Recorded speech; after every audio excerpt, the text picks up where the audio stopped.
कई जन्मों तक चलता है। आइए अब फिर से मुलाकात होगी 7वें अध्याय में।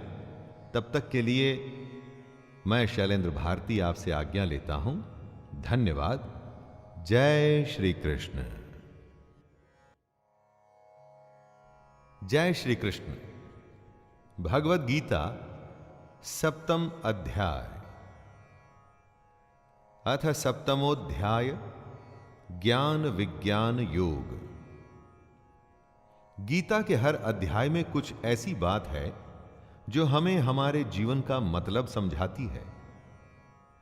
इस 7वें अध्याय में कृष्ण हमें बताएंगे कि ज्ञान क्या होता है और विज्ञान क्या होता है। आइए दोस्तों, मैं शैलेंद्र भारती आपका स्वागत करते हुए इसका प्रारंभ करता हूं।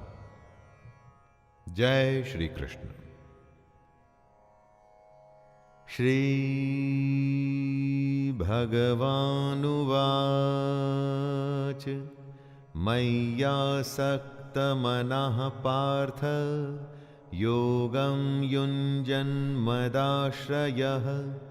असंशयं समग्रं मां यथा ज्ञास्यसि तच्छृणु। श्री भगवान बोले, हे पार्थ, अनंत प्रेम दिखाते हुए तू मुझको अपने मन में रख। सच्चा भाव रखते हुए योग में लगा रहे। अब मैं तुझे विभूति, बल, ऐश्वर्यादि गुणों से युक्त तेरे अपने ही आत्म रूप के बारे में बताऊंगा, ताकि तू मेरे बारे में कोई संशय न रखे। दोस्तों, कृष्ण अर्जुन को वो सब कुछ बताना चाहते हैं जिससे अर्जुन कृष्ण पर कभी संशय न करे। आप सोचेंगे कि भगवान अपने भक्त को अपनी ही महिमा के बारे में क्यों बताना चाहते हैं? क्योंकि भगवान अपने भक्त का भला चाहते हैं। उसे वो हर चीज बताएंगे जिससे उनका भक्त अपने जीवन में सफल हो सके। ज्ञानं तेहं सविज्ञानम् इदं वक्ष्याम्यशेषतः यज्ञात्वा नेह भूयोऽन्यत् ज्ञातव्यमवशिष्यते। कृष्ण अर्जुन को तत्व ज्ञान देंगे। इस तत्व ज्ञान में जो भी विज्ञान है उसे भी कृष्ण अर्जुन को बताएंगे। ये तत्व ज्ञान आखिर है क्या? ये वो ज्ञान है जिसको जानने के बाद संसार में फिर और भी कुछ जानने योग्य शेष नहीं रह जाता। परम तत्व परमात्मा की जानकारी को ही ज्ञान कहते हैं। यही सबसे बड़ा ज्ञान होता है। इसीलिए कृष्ण अर्जुन को अपने बारे में बताएंगे और इसीलिए ये जानने के बाद अर्जुन के मन में किसी भी तरह की शंका नहीं रह जाएगी। एकदम सही बात है दोस्तों। भगवान के बारे में जानने के बाद और कुछ जानने को बचता ही कहां है। मनुष्याणां सहस्रेषु कश्चिद्यतति सिद्धये यततामपि सिद्धानां कश्चिन्मां वेत्ति तत्त्वतः। कितने ही लोग दुनिया में पूजा पाठ करते हैं, परंतु हजारों मनुष्यों में कोई विरला ही होता है जो मुझे प्राप्त करने के लिए यत्न करता है। और उन यत्न करने वाले योगियों में कोई एक मेरे परायण होकर मुझको तत्व से अर्थात यथार्थ रूप से जानता है।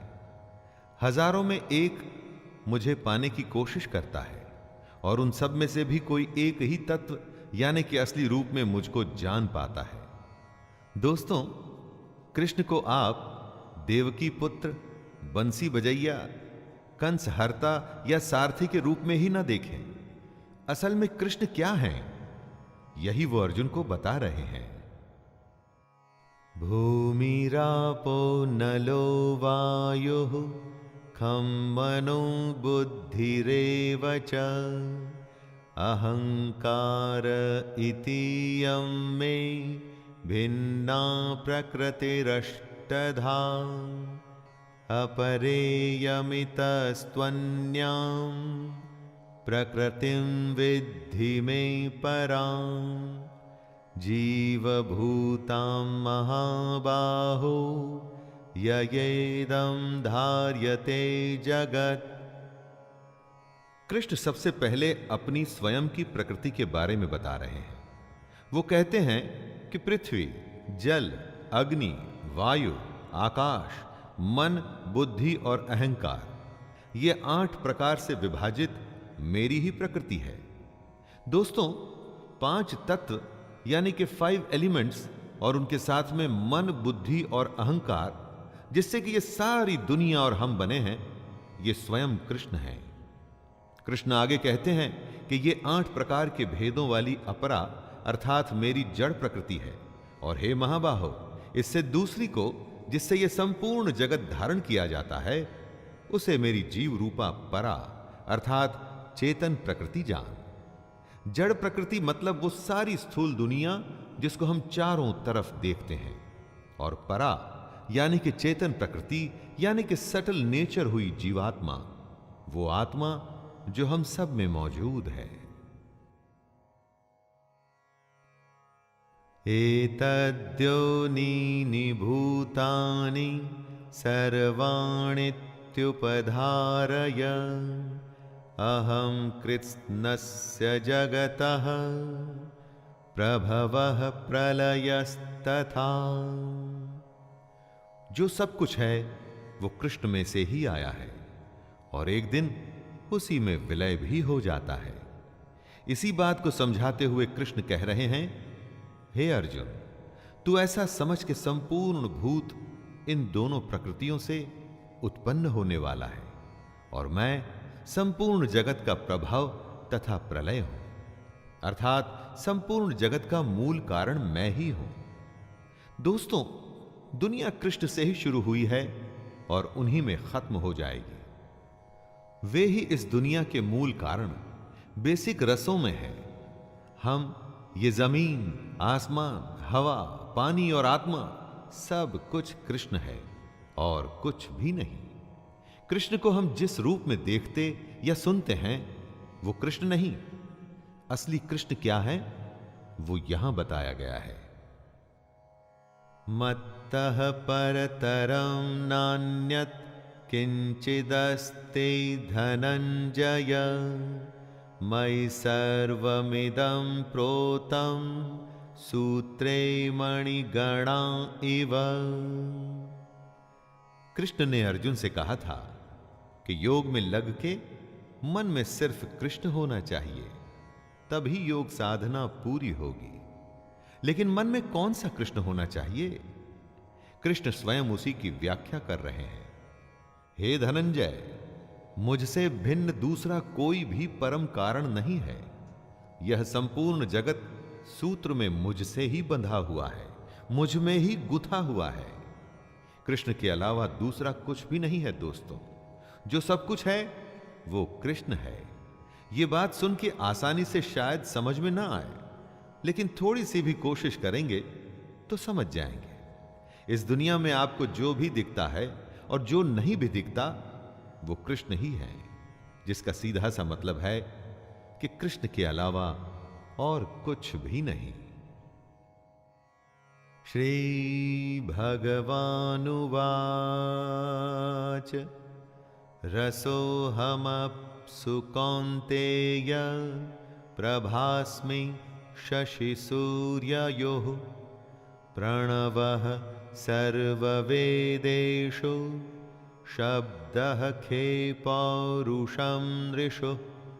कृष्ण इस श्लोक में अपने तत्व, अपने असली रूप, इस दुनिया के असली विज्ञान के बारे में बता रहे हैं। वो कहते हैं, हे अर्जुन, मैं जल में रस हूं। किसी भी द्रव्यशील वस्तु का सार उसका रस होता है। दुनिया में जितना भी गीलापन है, कृष्ण उसमें रस है। चंद्रमा और सूर्य में कृष्ण प्रकाश है। चंद्रमा और सूर्य से अगर उनका प्रकाश छीन लेंगे तो क्या बचेगा? कुछ भी नहीं। यही प्रकाश कृष्ण है। संपूर्ण वेदों में ओंकार भी मैं ही हूं। वेद तो बड़े हैं, बहुत बड़े हैं। पूरे वेदों में से अगर एक चीज निकालनी हो तो वो क्या है? ओ, ये ओमकार ही कृष्ण है। आकाश में कृष्ण शब्द है। शब्द वो होता है जो स्पेस में गुंजायमान होता है दोस्तों, और वही कृष्ण है।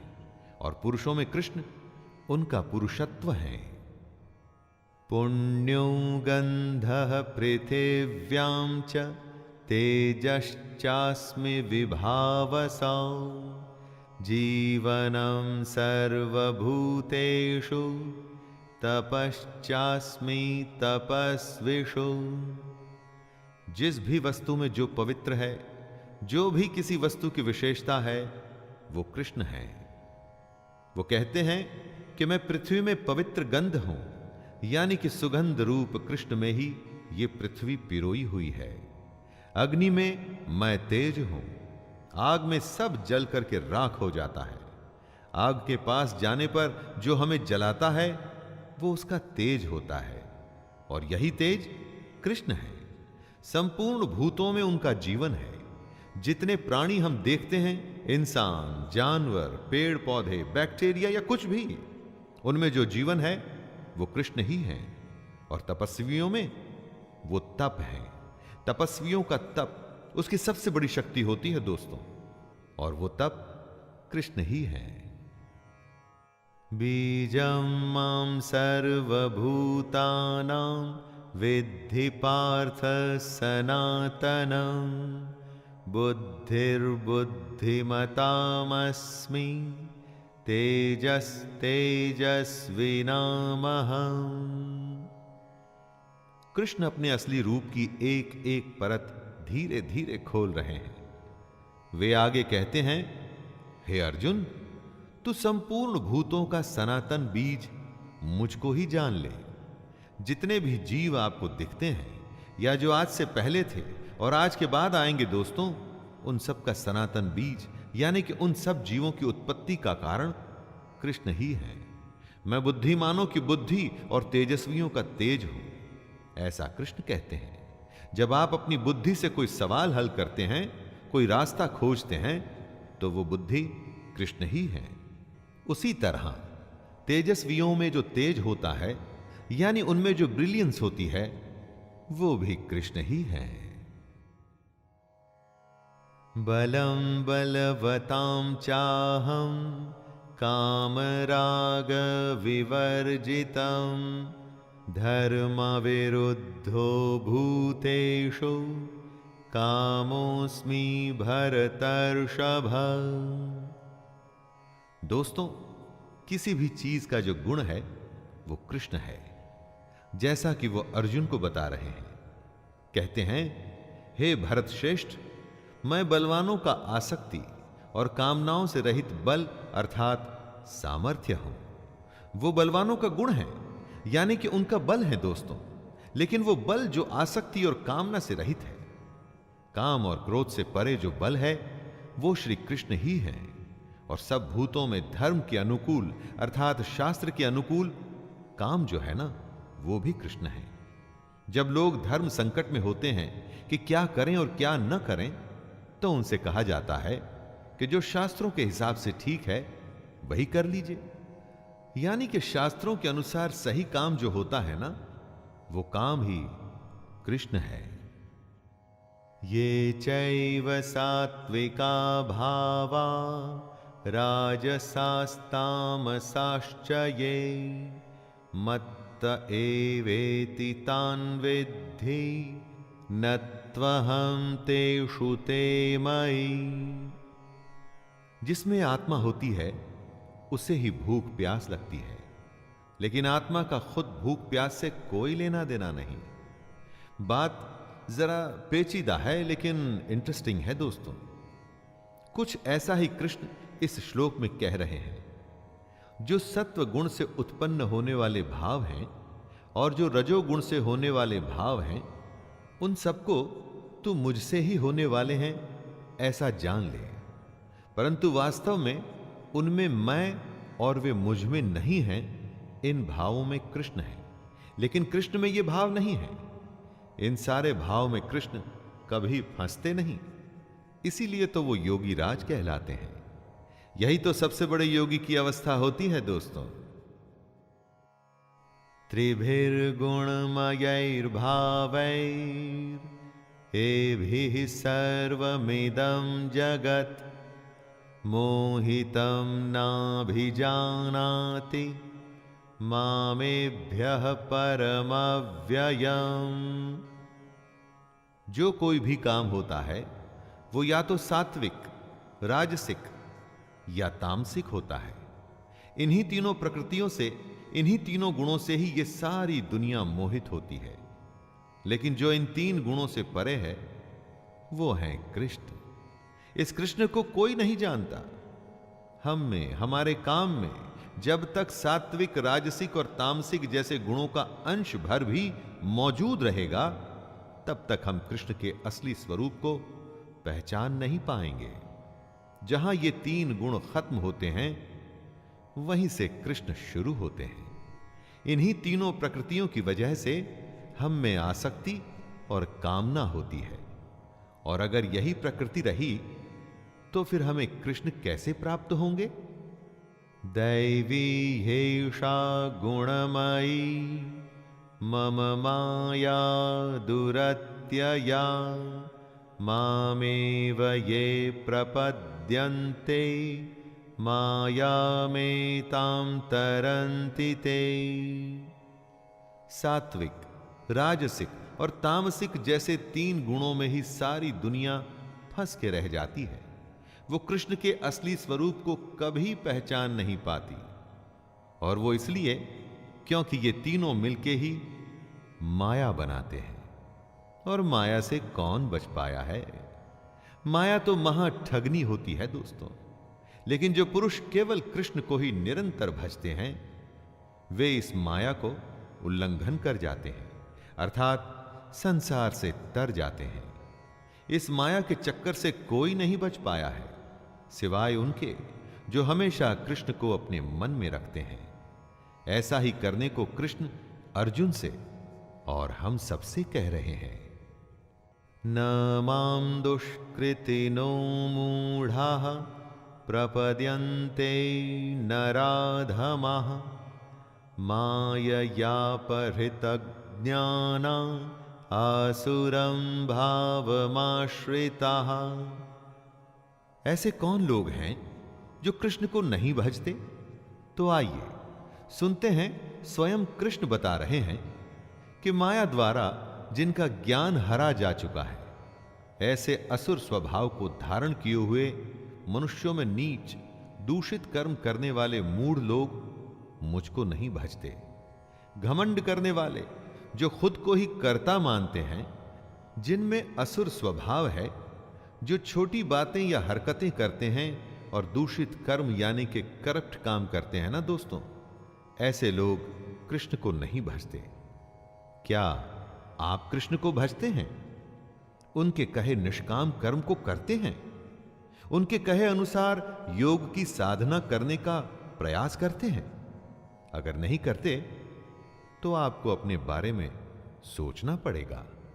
चतुर्विधा भजन्ते मां जनाः सुकृतिनोऽर्जुन आर्तो जिज्ञासुरर्थार्थी ज्ञानी च भरतर्षभ।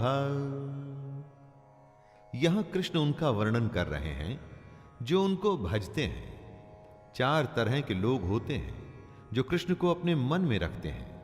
सबसे पहले उत्तम कर्म करने वाले अर्थार्थी, यानी कि सांसारिक पदार्थों के लिए भजने वाले।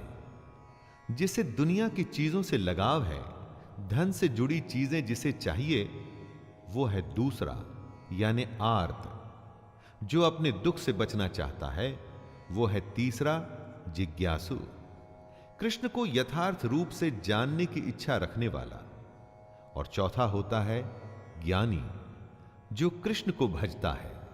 अगर आप कृष्ण को भजते हैं तो देखिए कि इनमें से कौन सी श्रेणी में आप आते हैं। तेषां ज्ञानी नित्ययुक्त एक भक्तिर्विशिष्यते प्रियो हि ज्ञानी नोत्यर्थम अहम सच मम प्रियः। भजने वाले तो बहुत हैं, लेकिन उनमें श्री कृष्ण को पसंद कौन है? कृष्ण कहते हैं, हे अर्जुन, मुझ में एक ही भाव से स्थित अनन्य प्रेम भक्ति वाला ज्ञानी भक्त अति उत्तम है, क्योंकि मुझको तत्व से जानने वाले ज्ञानी को मैं अत्यंत प्रिय हूं और वह ज्ञानी मुझे अत्यंत प्रिय है। कृष्ण वजह भी बता रहे हैं, क्योंकि ज्ञानी उनके तत्व रूप को जानने की कोशिश करता है दोस्तों, इसीलिए वो कृष्ण को अत्यंत प्रिय है। सिर्फ नाम के लिए, स्वार्थ के लिए या अपने दुख से बचने के लिए अगर आप कृष्ण को भजेंगे तो कृष्ण को आप प्रिय कभी भी नहीं होंगे। उदारः सर्व एवैते ज्ञानी त्वात्मैव मे मतम् आस्थितः सहि युक्तात्मा मामेवान्नुत्तमां गतिम्। कृष्ण ने अपने भक्तों को 4 प्रकार की श्रेणी में रखा और इन चारों को कृष्ण उदार बताते हैं। कृष्ण क्यों इन सबको उदार बता रहे हैं? कृष्ण को भजकर क्या वो उन पर कोई एहसान कर रहे हैं? नहीं, वो स्वयं पर एहसान कर रहे हैं। कम से कम वो कोशिश तो कर रहे हैं कृष्ण तक पहुंचने की, लेकिन इनमें से कृष्ण तक पहुंचता सिर्फ ज्ञानी है। उसके लिए वो कहते हैं कि ज्ञानी साक्षात मेरा ही स्वरूप है, क्योंकि वो मन बुद्धि वाला ज्ञानी भक्त मुझ में ही अच्छी प्रकार स्थित है। जो ज्ञानी होता है वो मन और बुद्धि दोनों से कृष्ण को अपने अंदर बसा लेता है। किसी स्वार्थवश वो उसको नहीं भजता, वो कृष्ण का तत्व जानना चाहता है, इसीलिए उसे भजता है। बहूनां जन्मनामन्ते ज्ञानवान् मां प्रपद्यते वासुदेवः सर्वमिति स महात्मा सुदुर्लभः। कृष्ण का तत्व ज्ञान क्या एक जन्म में ही मिल जाता है? अरे कई जन्म लग जाते हैं उसके स्वरूप को, उसकी सच्चाई को समझने में, और बहुत जन्मों के अंत में जिस पुरुष को यह तत्व ज्ञान प्राप्त हो जाता है उसको कृष्ण महात्मा बताते हैं और कहते हैं कि वो अत्यंत दुर्लभ है। एक जन्म में अगर आप कृष्ण को समझने की कोशिश करें दोस्तों, और अगर वो समझ नहीं आया तो यह सिलसिला अगले जन्म में भी चलता है और अगले जन्म में भी। जो लगातार निरंतर अपनी कोशिश जारी रखता है वही सफल होता है कृष्ण को समझने में। सोचिए वो कितना दुर्लभ होगा दोस्तों। कामैस्तैस्तैर्हृतज्ञानाः प्रपद्यन्तेऽन्यदेवताः तं तं नियममास्थाय प्रकृत्या नियताः स्वया। अपने भोगों और कामनाओं की वजह से हर जन्म में हमारे संस्कार जमा होते रहते हैं। इन्हीं जमा हुए संस्कारों से हमारा स्वभाव बनता है और इसी स्वभाव की वजह से हम अपने देवता चुनकर उनकी पूजा करते हैं। आपकी प्रकृति एक ही जन्म में खत्म नहीं हो जाती, कई जन्मों का खेल होता है ये। हर जन्म में आप पाप पुण्य का लेखा जोखा बना के जाते हैं, इसी से आपका स्वभाव बनता है और आपको अपना देवता चुनने पर मजबूर करता है। हर देवता के नियम भी अलग होते हैं, फिर ये लोग इन्हीं नियमों का पालन करते हैं। यो यो यां यां तनुं भक्तः श्रद्धयार्चितुमिच्छति तस्य तस्याचलां श्रद्धां तामेव विदधाम्यहम्।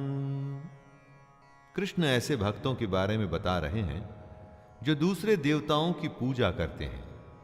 कृष्ण कहते हैं, जो जो सकाम भक्त जिस जिस देवता के स्वरूप को श्रद्धा से पूजना चाहता है उस भक्त की श्रद्धा को मैं उसी देवता के प्रति स्थिर करता हूं। जैसी जिसकी भक्ति वैसी उसकी पूजा। कोई मूर्ति में भगवान देखता है, कोई वृक्ष में, कोई नदी में, तो कोई गौ माता में अपना ईश्वर देखता है। कृष्ण किसी में भेदभाव नहीं करते। वे समझा रहे हैं कि सकाम भक्त, कर्म करने वाला भक्त जिस भी देवता को चुन ले, कृष्ण उसकी भक्ति को उसके देवता में स्थिर करते हैं। सतया श्रद्धया युक्तस् तस्याराधनमीहते लभते च ततः कामान् मयैव विहितान् हितान्। आप अपना देवता चुन लीजिए। आपकी श्रद्धा को कृष्ण स्थिर करेंगे, और फिर जब आप कृष्ण द्वारा स्थिर की गई श्रद्धा से अपने देवता को पूजेंगे तो उसका फल आपको अवश्य मिलेगा।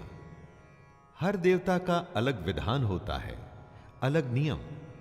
आपको जो फल मिलेगा वो उस देवता के नियम से ही मिलेगा, लेकिन उसके मिलने की गारंटी कृष्ण ले रहे हैं। वो आपकी श्रद्धा की भी गारंटी ले रहे हैं। आपको बस सकाम भक्त बनना है। इसका मतलब ये मत समझ लीजिएगा कि सब काम छोड़ करके सिर्फ भक्ति में लग जाना है। अपना काम अच्छे से करिए। उस अच्छे काम को पूरा करने की गारंटी कृष्ण की है दोस्तों। अंतवत्तु फलम तेषां तद्भवत्यल्पमेधसां देवान् देवयजो यान्ति मद्भक्ता यान्ति मामपि।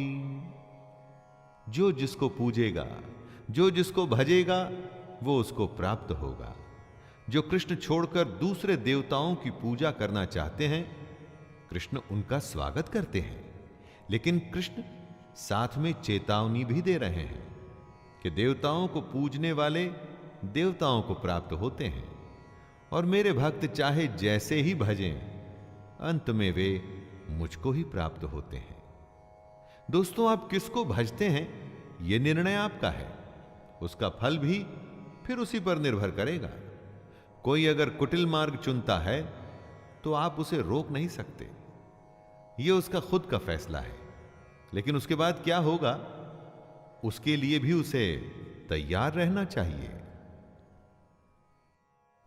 अव्यक्तम व्यक्तिमापन्नम मन्यन्ते माम बुद्धयः परं भावमजानन्तो ममाव्ययमनुत्तमम्। कृष्ण योगेश्वर हैं। महाभारत के समय वो शरीरधारी योगी थे। समझदार लोग कृष्ण के अव्यक्त रूप को समझने की कोशिश करते हैं, लेकिन बुद्धिहीन पुरुष उनको मनुष्य मानते हैं। इस श्लोक में कृष्ण इन दोनों के बीच का फर्क बता रहे हैं। दोस्तों, कृष्ण को मनुष्य मानने की गलती मत करिएगा, क्योंकि अगर आप ऐसा करेंगे तो अपना समय और जीवन जाया करेंगे। असलियत किसी के मानने या न मानने से नहीं बदलती, और असलियत कृष्ण का असली स्वरूप जो इस जगत के कण कण में मौजूद है, हर जीव में उनका अंश है। कृष्ण को समझने का साधन है योग, यानी निष्काम कर्म, और मन में कृष्ण को धारण करना। नाहं प्रकाशः सर्वस्य योगमाया समावृतः मूढ़ोऽयं नाभिजानाति लोको मामजमव्ययम्। ईंधन में अग्नि छुपी होती है। जब तक उसे चिंगारी न दिखाई जाए तब तक वो प्रत्यक्ष नहीं होती। उसी तरह से कृष्ण भी अपनी योग माया से छिपे हुए हैं। अज्ञानी जन समुदाय जन्म रहित अविनाशी परमेश्वर को नहीं जानता, अर्थात वो कृष्ण को जन्मने और मरने वाला समझता है। लेकिन ज्ञान या योग वो चिंगारी है जिससे कृष्ण प्रत्यक्ष हो जाते हैं। रास्ता दिखाने वालों की भी कमी नहीं होती दोस्तों, और गुमराह करने वालों की भी नहीं। अज्ञानियों से वास्ता रखेंगे तो हमेशा गुमराह होंगे, क्योंकि उनके सोचने का तरीका ही गलत होता है। इसी गलत तरीके के बारे में कृष्ण ने इस श्लोक में बताया है।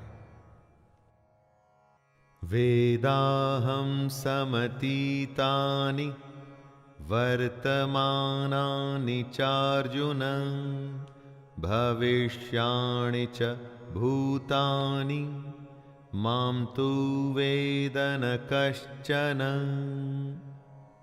जिस दुनिया में हम हैं वो कई जन्मों का खेल है।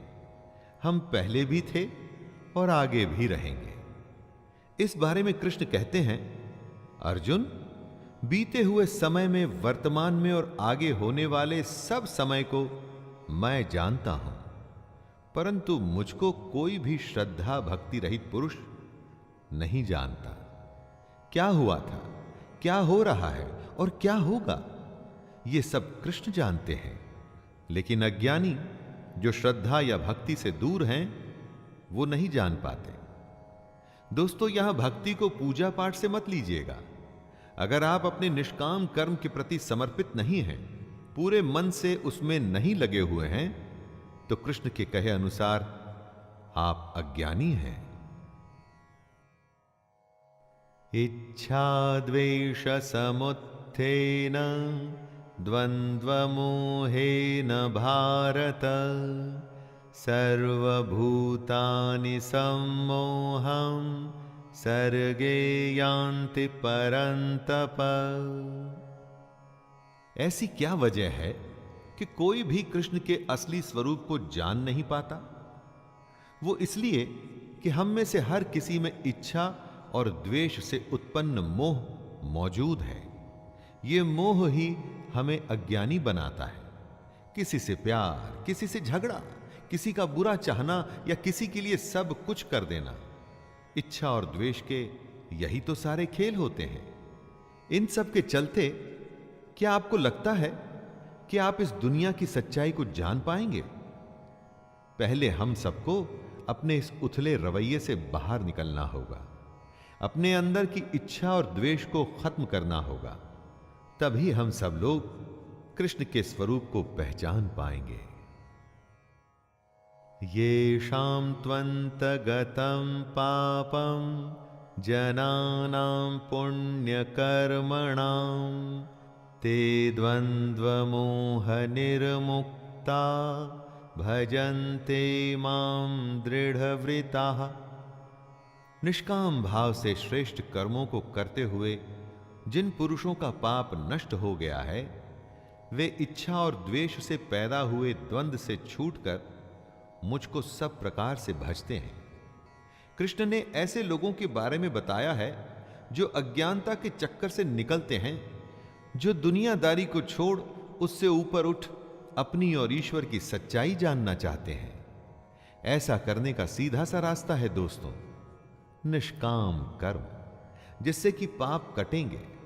पाप कटने से मन में इच्छा और द्वेष जैसे भाव खत्म होने लगते हैं। इन भावों के खत्म होने पर मन में कृष्ण का भाव आता है और फिर आप बेहद पास हो जाते हैं कृष्ण के, उसके स्वरूप को जानने के। जरा मरण मोक्षाय मामाश्रित्य यतन्ति ये ते ब्रह्म तद्विदुः कृत्स्नम् अध्यात्मं कर्म चाखिलम्। कृष्ण ने कभी दुनिया छोड़ने के लिए नहीं कहा। यह नहीं कहा कि भगवान की खोज में सन्यास लेके घर द्वार छोड़ दो, बल्कि ऐसा करने को कृष्ण ने ढोंग और पाखंड बताया है। कृष्ण ने कर्म करने को कहा है, सच्चाई जानने को कहा है, अपनी शरण में आने को कहा है।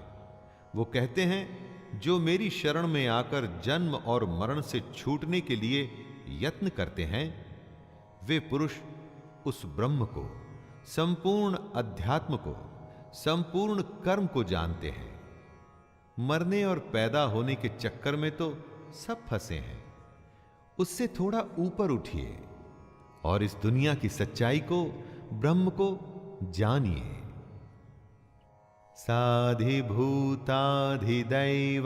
मां साधियज्ञं च ये विदुः प्रयाणकालेऽपि च मां ते विदुर्युक्तचेतसः।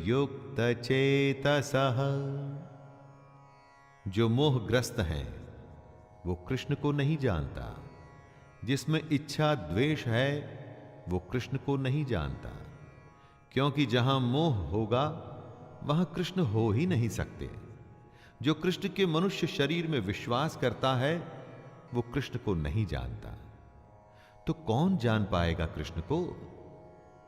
वही जान पाएंगे दोस्तों जो सब जीवों में कृष्ण को देखते हैं, जो निर्जीव में भी कृष्ण को देखते हैं, जो सबकी आत्मा में कृष्ण देखते हैं, जो ये जानते हैं कि कृष्ण हमेशा थे और हमेशा रहेंगे। ऐसे युक्त चित्त वाले पुरुष कृष्ण को जानते हैं और कृष्ण को ही प्राप्त भी हो जाते हैं। तो दोस्तों ये था 7वां अध्याय। इसमें कृष्ण ने बताया कि वे 3 गुणों से परे हैं। कौन उन्हें जानता है और कौन उन्हें नहीं जानता। अपनी स्वयं की महिमा के बारे में, इस जगत और उस जगत के ज्ञान और विज्ञान के बारे में श्री कृष्ण ने हमें बताया। आइए अब अगले अध्याय में फिर मिलते हैं। तब तक के लिए आज्ञा दीजिए अपने मित्र शैलेंद्र भारती को। जय श्री कृष्ण।